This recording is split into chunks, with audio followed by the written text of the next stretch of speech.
বর্ধমান জেলা তৃণমূল কংগ্রেসের পক্ষ থেকে ঘোষণা করা হয় একাধিক সাংগঠনিক রদবদল।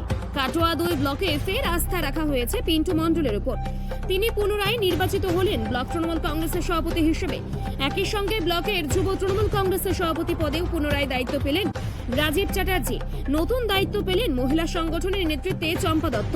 তাকেই মনোনীত করা হয়েছে কাটোয়া 2 ব্লক মহিলা তৃণমূল কংগ্রেসের নতুন সভাপতি হিসেবে। অন্যদিকে INTTUC ও সংগঠনের সভাপতি পদে পুনর্বহাল হলেন সাইফুল ইসলাম। 2 অভিজ্ঞ সভাপতি এবং নতুন মহিলা সভাপতির দায়িত্ব পাওয়ার খবর ছড়াতেই উচ্ছ্বাসে ফেটে পড়েন তৃণমূল কর্মীরা। এদিন কাটোয়া 2 ব্লকের কৌড়ি অঞ্চলের মেজিয়ারি বাজারে অবস্থিত দলীয় কার্যালয়ে কর্মীরা 3 নেতা ও নতুন মহিলা নেত্রীকে ফুলের তোড়া দিয়ে সংবর্ধনা জানান। কর্মীদের দাবি, দল যে পুরনো ও নতুন নেতৃত্বের উপর একসঙ্গে আস্থা রেখেছে, তাতে সংগঠন আরও শক্তিশালী হবে। নেতৃত্ব পরিবর্তনের এই বার্তা পেয়ে তৃণমূল শিবিরে দেখা গেছে নতুন উদ্দীপনা। আপনি একজন জনপ্রতিনিধি প্লাস আপনি দলেরও কাজ সামলাচ্ছেন, আপনি ব্লকের সহসভাপতি হচ্ছেন। কী বলবেন নতুন করে আমাকে আপনাকে দলের দিয়ে আলো সামনে বিধানসভা কী বার্তা নিয়ে এগোবেন মূলত কী? প্রথমেই ধন্যবাদ জানাই মাননীয় মুখ্যমন্ত্রী মমতা বন্দ্যোপাধ্যায়, দলের সর্বভারতীয় সাধারণ সম্পাদক অভিষেক বন্দ্যোপাধ্যায় এবং আমাদের সকলের অভিভাবক, আমাদের প্রিয় মানুষ, আমাদের নেতা মাননীয় বন্দ্যোপাধ্যায় মহাশয়।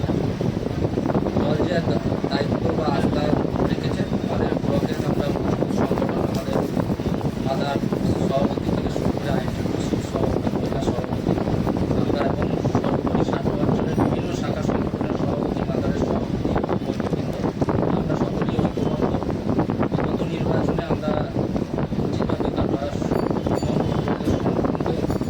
2021 সালের নির্বাচন হোক, 2024 সালের নির্বাচন হোক, আমরা ব্যাপক ভোটে কাটোয়া জয়লাভ করেছি। বিধানসভা নির্বাচন আমাদের এখন বাকি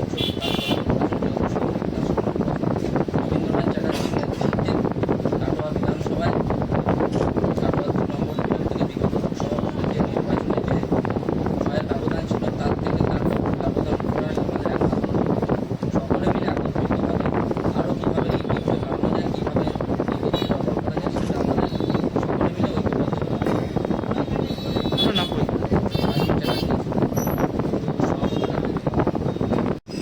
বিধানসভা ভোটের আগে আপনাকে আবার দলে পুনরায় দায়িত্ব দেওয়ার ব্লক কী বলবেন? প্রথমেই আমি ধন্যবাদ জানাবো, অভিনন্দন জানাবো, শ্রদ্ধা জানাবো আমাদের দলনেত্রী মমতা বন্দ্যোপাধ্যায় মহাশয়াকে এবং তার সাথে সর্বভারতীয় সাধারণ সম্পাদক অভিষেক বন্দ্যোপাধ্যায় মহাশয়কে এবং আমাদের অভিভাবক, যার নেতৃত্বে আমরা দীর্ঘদিন ধরে রাজনীতির অঙ্গনে জড়িত আছি। মানুষের পাশে সুখ দুঃখের সাথী হয়ে আমরা মানুষকে নিয়ে চলছি। সেই আমাদের সর্বজন গ্রাহ্য অভিভাবক রবীন্দ্রনাথ চ্যাটার্জি মহাশয়কে আজকে আমরা সবাই আনন্দিত যে আমরা রবীন্দ্রনাথ চ্যাটার্জির মতো একজন সুযোগ্য নেতৃত্বে আমরা কাটোয়া 2 নম্বর ব্লকে রাজনীতি করার সুযোগটা পেয়েছি। এই সুযোগ অনেকেই পাইনি। আমরা দেখেছি 1996 সাল থেকে পরপর 6 বার এই কেন্দ্রে বিধায়ক নির্বাচিত হয়েছে রবীন্দ্রনাথ চ্যাটার্জি। 2-1 বার হয়তো পুলুকে যেতে যায়, কিন্তু 6 বার পুলুকে যেতে যায় না। মানুষের সাথে থেকে মানুষকে সঙ্গে নিয়ে নির্বাচন করেন বলেই এবং মানুষের পাশে সারা বছর থাকেন বলেই আজকে উনি পরপর সবারই বিধায়ক হয়েছেন। ওনাকে শ্রদ্ধা জানাই। সাথে সাথে আমাদের যে দায় বা দায়িত্ব আমাদের উপর পড়েছে, আমরা জানি সামনে 26 সালে বিধানসভা নির্বাচন। এই বিধানসভা নির্বাচনে কাটোয়া 2 নম্বর ব্লকে 7টি অঞ্চল থেকে যাতে আমরা সর্বোচ্চ ভোটে লিড দিতে পারি। বিগত নির্বাচনেও আমরা কাটোয়া 2 নম্বর ব্লক পিছিয়ে আসিনি, 7টা অঞ্চলই আমাদের লিড পেয়েছে। আপনারা প্রত্যেকেই জানেন যে আমাদের গত লোকসভা নির্বাচনে কাটোয়া 2 থেকে 14,000-এর কাছাকাছি ভোটে লিড হয়েছে। আমরা এবার টার্গেট নিয়েছি অন্তত 30,000 ভোটে কাটোয়া 2 থেকে আমাদের বিধায়ক রবীন্দ্রনাথ চ্যাটার্জি নিশ্চিতভাবেই উনি পুনরায় প্রার্থী হবেন এবং ওনাকে আমরা জেতাবো। অন্তত 30,000 ভোটে আমরা লিড দেবো, এই প্রতিজ্ঞা আমরা সবাই মিলে নিয়েছি। দেখা যাচ্ছে বেশ কিছু আপনার ব্লক সভাপতি চেঞ্জ হয়েছে, অন্য অন্য ব্লকও হয়। আপনার তো দলেরও আপনি নিজের সভাপতি আছেন, অন্য অন্য ব্লকও তো চেঞ্জ হয়, আপনার ব্লকও বেশ কিছু নতুন মুখে এসেছে মানে দেখা যাচ্ছে। আমাদের কাছে যেটা বিষয়, সেটা কে সভাপতি থাকলেও সেটা বিষয় নয়।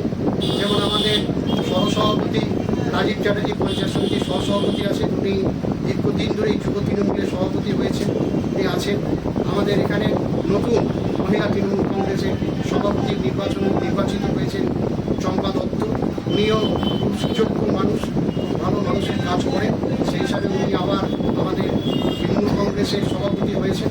সাথে সাথে আইএনটিটিউসি সভাপতি সাইফুল ও দীর্ঘদিন ধরে আছেন, ও আবার সেই পদে বহাল হয়েছে।